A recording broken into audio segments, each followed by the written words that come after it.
Ang utang na loob, hindi siya binabayaran. Tinatanaw siya. So, pag dumating na yung moment na sinumbat mo na siya o binilang mo na siya, paniningil na yon. Ang utang na loob at ang kabutihan, walang amount yun. Ang buhay, ganito lang yan eh. Natulungan kita ngayon. Hindi mo naman na kailangang isipin pa na kailangan mo kong balikan. Hindi mo masabi kung kailan mo siya makakailangan na tutulong siya sa'yo o siya rin ang makakatulong sa'yo. I'm not gonna go around and say I have all the capacity in the world to help and change the world, no?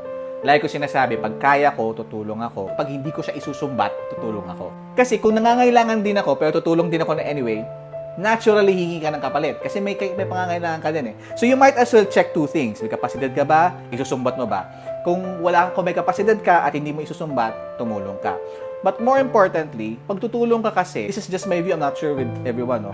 My view is, pag tumulong ako, I'm helping someone to go a notch up in life. Maliit man o malaki man na itulong ko, that person will grow one way or another, nasa sa kanya yon.